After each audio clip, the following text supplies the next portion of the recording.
Ciao, allora siamo al liceo Paul Cézanne a Aix-en-Provence e siamo qui con due studenti che abbiamo preso dalla loro lezione di arte, qui c'è anche l'insegnante, e nulla, adesso gli faremo delle domande riguardo al loro sistema. Et bonjour, est-ce que vous pouvez vous présenter? Oui, bien sûr. Moi, je m'appelle Valentin. Je suis en classe de première au lycée Cézanne dans la classe art. Moi je m'appelle Adèle et pareil, je suis au lycée Cézanne en première. Ok, merci. Moi, je m'appelle Tommaso. Et je suis Margherita. Et pour commencer, vous devez savoir qu'en Italie, l'emploi du temps, c'est le même pour tous les étudiants. On est divisé entre des groupes, par exemple, des établissements tout à fait. Et là, on a certaines matières et choses qu'on fait. Mais ici, c'est différent. Oui. Du coup, est-ce que vous pouvez nous expliquer comment ça marche? Par exemple, comment c'est organisé l'emploi du temps d'un étudiant type? C'est très... Déjà c'est différent en première parce qu'on a des spécialités. Ouais. Donc en gros on a tous des emplois du temps différents qui peuvent aller de 8h jusqu'à 18h. Mais des fois on peut commencer plus tard ou finir plus tôt. Et souvent les spécialités en première elles sont le lundi, le mardi Et le mercredi mercredi. aussi. Mais après, il y a quand même des similitudes dans tous les emplois du temps. Par exemple, le midi, il y a une pause qui est obligatoire et elle est très souvent de midi à 13h par exemple. Mais par contre, les élèves n'ont pas tous les mêmes cours au même moment. C'est-à-dire que pendant qu'il y en a qui ont français, il y en a d'autres qui peuvent avoir en maths ou SVT par exemple. Donc c'est très aléatoire en vrai l'emploi du Ok. temps. Et par contre, vous avez aussi des heures vides, Oui. Oui. chose qu'on n'a pas Ok. en France. Oui, Donc, mais des fois on a des trous. Ouais, du coup on fait rien quoi pendant 1 heure. Ok. Oui, ok. Et aussi, vous devez vous bouger dans Ouais. l'établissement. On doit changer de salle. En fait chaque cours a une salle appropriée et donc on doit Ok. se déplacer. Donc des fois ça peut être d'un bâtiment à l'autre ou d'un étage à l'autre. Ouais, Mhm. des fois on est au 3e étage ici et on doit aller jusqu'au 3e étage, au 4e étage de l'autre bâtiment en genre 5 minutes. Et du coup Ok. on a des retards. Ah ouais, du coup, les profs ici, ils restent dans la même classe pendant Non, toute la les journée. profs aussi changent de salle. Ah ok. C'est très compliqué mais ouais, tout le monde change tout le temps de salle. Ah, ok. Ok, ça va. Merci. Bonjour, Bonjour. je m'appelle Tommaso. Et je suis Margherita. Moi je m'appelle Margot et je suis au lycée Paul Cézanne en première générale avec la classe art plastique. Je m'appelle Lisa, je suis en classe de première 7 au lycée Paul Cézanne en option plastique. Vous êtes de quel âge? Moi j'ai eu 17 ans. Et moi j'ai eu 16 ans. Et je voudrais poser une question par l'élection. En Italie, il y a beaucoup d'élections frontales, donc il y a un professeur qui explique. Et il y a peu d'élections dans les laboratoires. Et il y a seulement un laboratoire de linguistique pour faire les certifications et puis un laboratoire d'informatique. Mais je suis curieuse comme ils sont les votre leçons. Donc, ils sont plus, il y a presque de matières d'élection frontale où il y a beaucoup de laboratoires. J'ai pas compris, vous voulez dire les sciences et les matières de langue? Les sons. Les leçons? Les sons. Quand sont-elles? Les sons? Les cours. Les cours. Que vous avez. Ok, pardon, les cours. En vrai, les cours ils sont classiques. On a les profs qui nous expliquent le cours et après on a des exercices pour s'appuyer sur la leçon. Et en fin de trimestre, parce que nous c'est avec 3 trimestres, on a des DS, donc des devoirs sur table, pour voir et pour analyser un peu nos compétences et ce qu'on a acquis pendant le trimestre. Après il y a aussi des travails de groupe qui peuvent être effectués pour nous aider à comprendre soit l'exercice. Et ça nous fait, des fois c'est noté, des fois c'est pas noté. Mais c'est souvent en sciences qu'il y a c'est des petits travails de groupe. On va pouvoir manipuler des choses, ce sera plus manuel Ok. que les cours classiques où on entend un prof parler. Ok. Et vous avez aussi beaucoup d'options pour les matières que vous avez là. Du coup, vous avez aussi beaucoup des laboratoires différents, artistiques, scientifiques. À Cézanne, on a la chance parce que c'est un lycée où il y a beaucoup d'options artistiques. Donc on a cinéma, audiovisuel, art plastique, danse, théâtre. Et c'est tout, je crois. Danse, théâtre, cinéma, Oui. art plastique. Ouais. Après, dans d'autres lycées, il y a cirque aussi. Cirque, mais à Ah, Cézanne. ok, cirque. Ça va. Et ouais, par exemple, chez nous, ça marche pas comme ça. Et par exemple, si on doit sur un sport, on va que faire du sport. Du coup, on va là, on court, on joue volleyball, on fait des exercices normaux, mais on n'a pas je sais pas, un sport qu'on doit pratiquer, qu'on a sélectionné. Ok, ça va. Merci beaucoup. Bonjour. Bonjour, Je m'appelle Tommaso. Et je suis Margherita.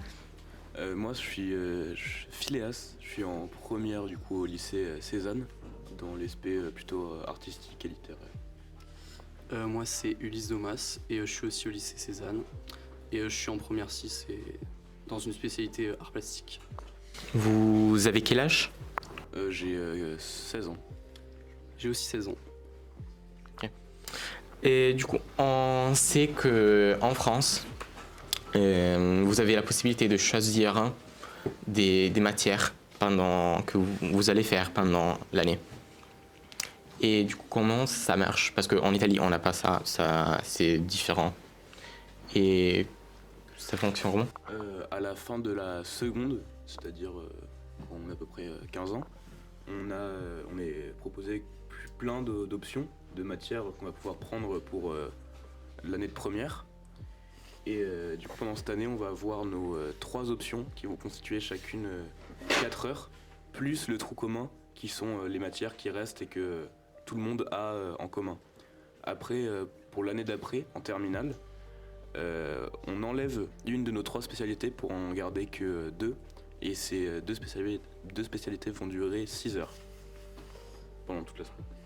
Et aussi elles vont compter bien plus dans la moyenne générale de l'élève et au bac à la fin. Les 3 ou seulement les 2 que vous avez encore en terminale? Bah, quand on est en terminale ça va être que les 2 et quand on est en première ça va être les 3 qui vont compter. Ah, ok. Du coup, vous avez un examen en première aussi ou pas? Non. C'est quand on abandonne notre spécialité, la moyenne qu'on avait pour la spécialité qu'on avait abandonnée, elle compte pour le bac coefficient 8 sur 100. Ok, et ça... Et pour les 2 autres qu'on garde en terminale, il y a une épreuve coefficient 16 chacune pour le bac. Ok. Ok. Merci. Bonjour, je m'appelle Tommaso. Je suis Margherita. Bonjour, je m'appelle Anaë, j'ai 16 ans et je suis élève au lycée Paul Cézanne à Aix-en-Provence et je suis en classe de première. Bonjour, moi c'est Mila, je suis en classe de première et j'ai 16 ans. Et nous avons parlé avec tes copains des matières de spécialisation. Mais ma question c'est, quelles sont les matières obligatoires pour vous? Du coup, les matières obligatoires, c'est ce qui constitue le tronc commun, donc c'est ce que tous les élèves ils ont. Donc il y a ceux qui n'ont pas la spécialité maths, ils ont quand même 2 heures ou 3 heures de maths, je crois, obligatoires par semaine. Le français, l'histoire. Il y a enseignement scientifique, du coup c'est pour garder un aspect scientifique. Il y a l'histoire, je sais pas si tu l'as dit. Et après, anglais, espagnol, enfin toutes les langues, et ça dépend de la langue que vous faites. Et après... Les sports aussi. Oui, sport. Et Ok. voilà. Et dans les enseignements scientifiques, est-ce que vous devez faire plusieurs sciences ou seulement une ou par exemple chimie, biologie? C'est constitué de SVT et physique-chimie, mais du coup en fait les chapitres ils se ressemblent pour faire comme une matière un peu globale. C'est tout ensemble donc. C'est 2 cours différents, Ok. mais les chapitres, je crois, ils se... Enfin, c'est ce qu'on m'a dit en début d'année. C'est un chapitre, mais dans le chapitre, il y a 2 aspects. Il y a l'aspect plus sur la physique-chimie et l'autre sur la biologie, les sciences. Ok. Et pour... vous avez dit si vous n'avez pas la spécialité. Du coup, si vous avez une spécialité en des matières obligatoires, vous ne devez pas avoir le cours avec les autres. Bah, c'est que pour les maths, c'est passé cette année, parce que maintenant on a le bac de maths en première, alors qu'avant ça y était pas. Du coup, ceux qui prenaient la spécialité maths, il n'y avait pas maths dans le tronc commun. Mais vu que maintenant il y a le bac, bah, il y a quand même quelques heures de maths obligatoires si on n'a pas la spécialité. Ah, ok. Et ça, merci. Bonjour, je m'appelle Tommaso. Je suis Margherita. Bonjour, moi je m'appelle Nala. Et moi c'est Lauraline, j'ai 16 ans et je suis au lycée Cézanne en SPR plastique. Et moi aussi. Et ok, on vous demande de nous parler sur vos tests et l'examen, le bac. Et en général, les évaluations, si sont-elles orales, écrites, comment ça Comme ils marche? sont planifiés, etc. En général, on a des évaluations sur plusieurs compétences, donc compétences écrites et compétences orales, et aussi pour les matières du type anglais ou espagnol, de la compréhension orale. Pour les contrôles, on en a à peu près, ça dépend des matières en fait, de ce que les profs font, mais ça peut aller de 2 à 5 ou 6, ça dépend vraiment des matières et des profs. En général, à chaque fin de chapitre dans chaque matière, on est évalué sur tout ce qu'on vient de faire. Et comme elle a dit, ça peut être des oraux, ça peut être des évaluations de 2 heures, 1 heure. Ça dépend, ça varie. Et pour les oraux, est-ce que vous faites des groupes et pour aller être évalué? Est-ce que vous devez vous organiser? Ça dépend encore une fois du professeur, s'il nous demande de faire un oral tout seul ou un oral avec, en groupe. Ça peut être des groupes de 2, 3, 4, ça dépend vraiment de ce que nous demande le professeur. Des fois, c'est des exposés, donc en fait, oui, ça dépend. Et en plus, il faut savoir que nous, à la fin, on a le bac, on aura l'oral. Donc c'est un petit peu aussi un entraînement pour l'oral de terminale. Ok, et si je voulais dire si vous devez tout à fait créer, pas des groupes, mais des ordres pour passer, pour être évalué. Du coup, Par je sais pas. exemple, il y a des volontaires ou les professeurs. Souvent, les profs demandent s'il y a des volontaires et s'il n'y en a pas, ils choisissent eux pour nous faire passer. Et est-ce que vous organisez pour préparer les volontaires pour chaque fois ou pas? Pas du tout. Ah. C'est vraiment très aléatoire. C'est comme nous, on sent si on est prêt, vraiment prêt. Souvent, on est volontaire. Et ça varie du professeur. Il y a des professeurs qui vont interroger dans l'ordre alphabétique. D'autres, ils vont choisir au hasard comme ça. Ça dépend. Mais est-ce que c'est une chose que vous ne faites pas ou quelque chose que, en général, en France, il n'y a pas ce genre-là d'organisation? En général, il n'y a pas ce genre d'organisation. Okay. Ouais, je pense que c'est pas organisé du tout. Enfin, en fait, si on se pose pas la question, c'est par exemple. aléatoire. Ok. Parce qu'en Italie, si le prof décide de faire des contrôles oraux, ça dépend du prof. Mais il peut nous dire qu'il va prendre des volontaires. Et du coup, on peut nous organiser et dire ok, demain il y a le contrôle, nous, et vous allez. Ok, la prochaine, et on commence, on le prépare le jour qu'il nous dise qu'il va faire le contrôle. Et du coup, on sait que, ok, je vais passer là, ce jour-là, ainsi j'ai pas ça avec celui-là. Ben vous, c'est bien parce que du coup, ça vous permet de vous organiser. Nous, ça nous donne plus de pression, du coup, de pas savoir quand est-ce qu'on va passer et tout ça. Ah ouais, sûrement. Oui, parce que du coup, on est un peu... on peut s'organiser entre nous, mais c'est très, très rare. Ok, ça va, merci. Merci à vous. Bonjour. Bonjour. Je m'appelle Tommaso. Je suis Margherita. Bonjour, je m'appelle Amandine, j'ai 17 ans et je suis en première générale.